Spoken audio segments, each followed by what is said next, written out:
రాష్ట్రాలు తమిళనాడు, వెస్ట్ బెంగాల్, కేరళ, అస్సాంలతో పాటు కేంద్రపాలిత ప్రాంతం పుదుచ్చేరిలో ఎవరు అధికారంలోకి రాబోతూ ఉన్నారు అనేది దేశవ్యాప్తంగా ఉత్కంఠగా మారింది. ఎన్నికలు పూర్తయ్యాయి, ఫలితాలు మే 4న వస్తాయి. ఈ లోపులో ఆ ఉత్కంఠకు కాస్త రిలీఫ్ ఇస్తూ ఎగ్జిట్ పోల్స్ రిలీజ్ అయ్యాయి. పుదుచ్చేరి మినహా 4 పెద్ద రాష్ట్రాలు west Bengal, Tamil Nadu, Kerala, Assam exit polls ను పరిశీలిస్తే అస్సాంలో క్లియర్గా స్పష్టమైన మెజారిటీతో ఎన్డీఏ గెలవబోతోంది. హిమంత బిశ్వ శర్మ మళ్లీ సీఎం కావడం ఖాయంగా కనిపిస్తోంది.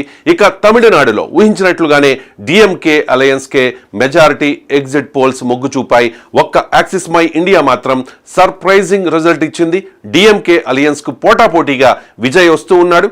విజయ్ నేతృత్వంలోని టీవీకేకి 98 నుంచి 120 సీట్లు రావచ్చని యాక్సిస్ మై ఇండియా అంచనా వేస్తోంది. అంటే అధికారంలోకి డిఎంకే అయినా రావచ్చు, లేదా విజయ్ అయినా రావచ్చు, లేకపోతే హంగ్ అసెంబ్లీ రావచ్చు.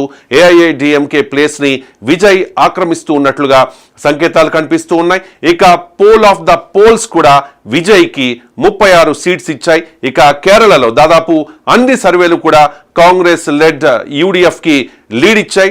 ఎల్డీఎఫ్ అధికారం కోల్పోతుంది. 10 ఏళ్ల తర్వాత ఇది కూడా ఎక్స్పెక్టెడ్ రిజల్ట్స్. కానీ ఎల్డీఎఫ్ గట్టి పోటీ ఇచ్చింది. 10 ఏళ్ల తర్వాత కూడా ప్రభుత్వ వ్యతిరేకతలో కొట్టుకుపోకుండా బలమైన పోటీ ఇస్తోంది ఎల్డీఎఫ్.